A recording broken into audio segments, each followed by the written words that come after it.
नमस्कार दोस्तों, स्वागत है आप सभी का अपने YouTube चैनल स्मार्ट एवरीडे पर। दोस्तों, हम अपनी आज की इस वीडियो में बात करने वाले हैं HP BEd एंट्रेंस टेस्ट 2022 के कुछ इंपॉर्टेंट क्वेश्चंस के बारे में।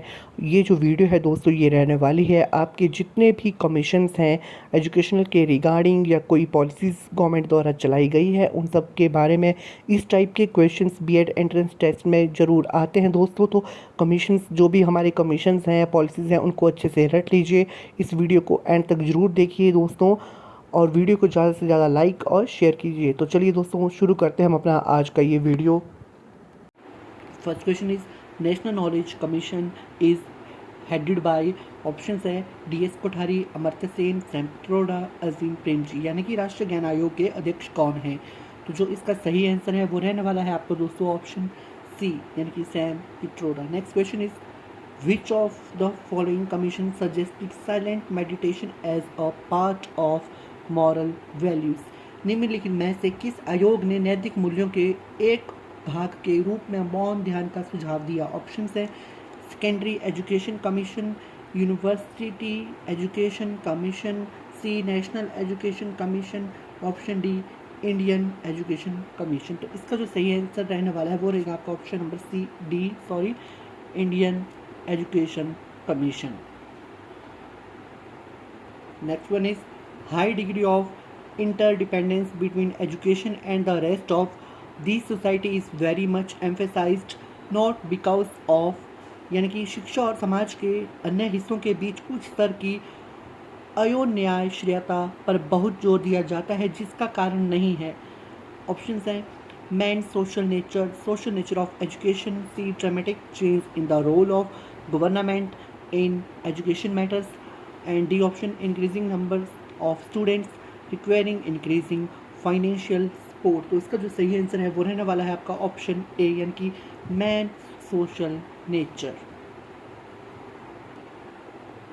Next question, The 1986 National Policy Teacher Education adopted by the Indian government laid stress on the following aspect of teachers education.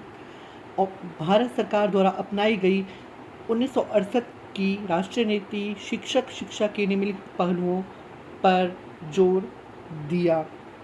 Option है number 1 adequate emoluments and academic freedom for teachers, B option travel allowance and family pension for teachers, C in service training and correspondence education for teacher, option D promotion and retirement facility of teacher। तो इसका जो सही answer रहने वाला है वो रहेगा आपका ऑप्शन ए, यानी कि adequate emoluments and academic freedom for teachers।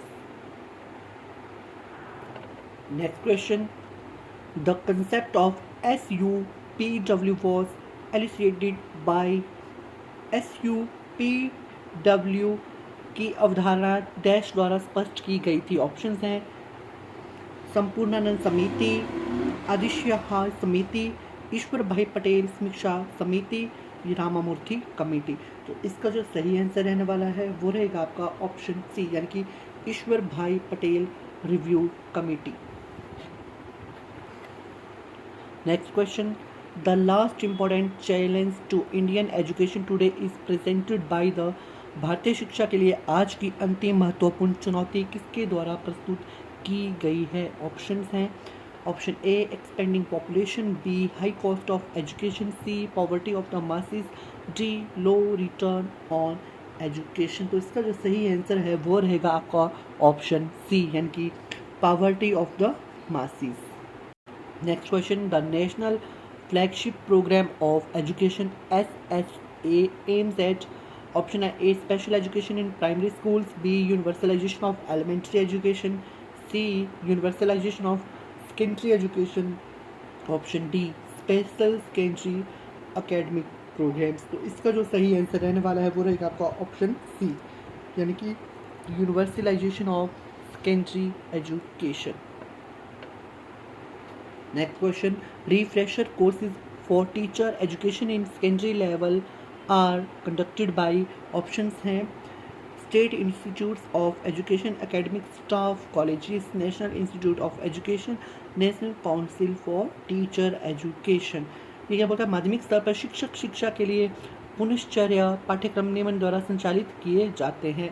तो इसका जो सही आंसर रहने वाला है वो रहेगा आपका ऑप्शन ए, यानी कि state institutes of education. Next question, NUEPA is concern with NUEPA का संबंध है। ऑप्शन है option A educational supervision, B educational unity, C educational evaluation, D educational planning. तो इसका जो सही आंसर है वो रहेगा आपका ऑप्शन डी, यानी कि educational planning. Next question, who have signed MOU for recognition of teacher education in special education program in India। Bharat में विशेष शिक्षा कार्यक्रम में शिक्षक शिक्षा की मान्यता के लिए किसने समझौता ज्ञापन पर हस्ताक्षर किए हैं।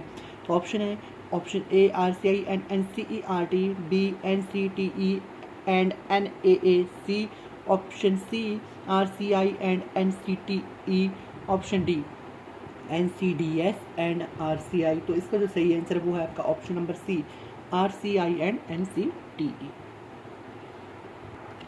Next question, who of the following set up Mahila Arya समाज to improve women's education.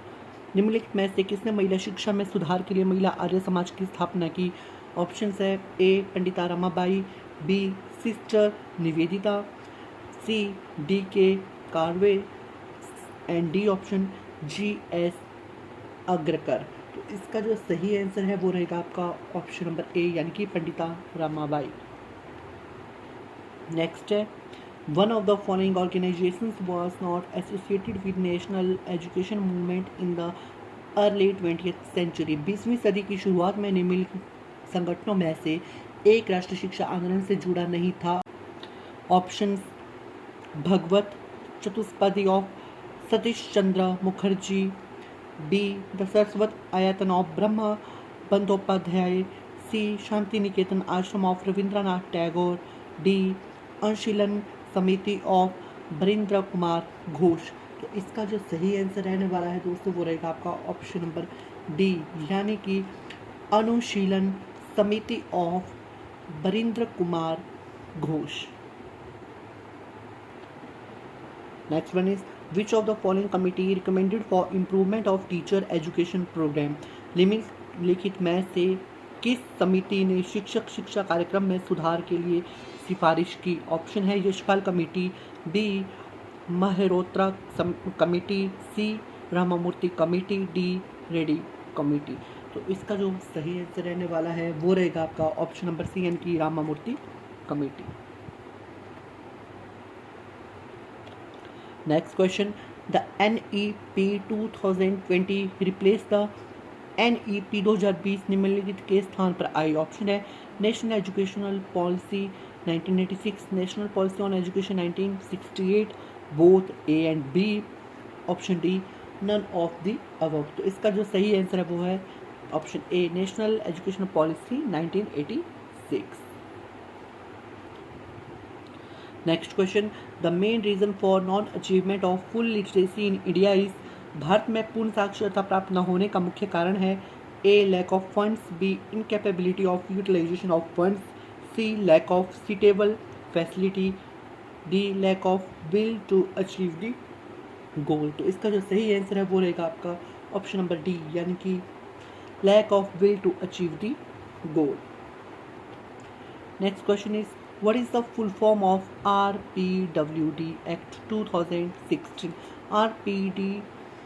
RPWD Act 2016 का पूर्ण रूप क्या है या अधिनियम का पूर्ण रूप क्या है। तो ऑप्शन है option A the right of professionals with disabilities RPWD Act 2016, the right of persons with distortions RPWD Act 2016, the right of person with deformities RPWD Act 2016, the right of person with disabilities RPWD Act 2016। तो इसका जो सही answer है वो रहेगा आपका option number D, यानी कि the right of person with disabilities. Next one is what is another suggested name of children with special needs mentioned in NEP 2020। Option है A divyang child, B disabled child, C distort child, D distinguished child. तो इसका जो सही answer रहने वाला है वो रहेगा आपका ऑप्शन नंबर ए यानी कि दिव्यांग child. Next one is the idea of basic education is propounded bye, basic शिक्षा का विचार किसके द्वारा प्रतिपादित किया गया है? ऑप्शन है डॉक्टर जाकिर हुसैन, डॉक्टर राजेंद्र प्रसाद, महात्मा गांधी, रविंद्रनाथ टैगोर। तो इसका सही ऑप्शन रहने वाला है आपका ऑप्शन सी यानी कि Mahatma Gandhi. Next question, national council of educational research and training was established in, राष्ट्रीय शिक्षा शैक्षिक अनुसंधान और प्रशिक्षण परिषद की स्थापना की गई थी। ऑप्शन है option A 1961, B 1962, C 1963 and option D 1964। तो इसका जो सही आंसर है वो रहेगा आपका ऑप्शन ए यानी कि 1961। State expenditure of 6% of GDP was recommended by, GDP के 6% के राज्य व्यय की सिफारिश किसके द्वारा की गई थी? ऑप्शंस हैं A Kothari commission 1966, B national educational policy 1968, C national policy on education 1986, D review committee on national policy education 1986। तो इसका जो सही आंसर रहने वाला है वो रहेगा आपका ऑप्शन ए यानी कि कोठारी कमीशन 1966। आई होप दोस्तों आपको मेरा ये वीडियो बहुत अच्छा लगा होगा। अगर मेरा ये वीडियो अच्छा लगा हो तो वीडियो को ज़रूर लाइक करें, ज़्यादा से ज़्यादा शेयर करें और चैनल पर नए हो तो चैनल को सब्सक्राइब करें।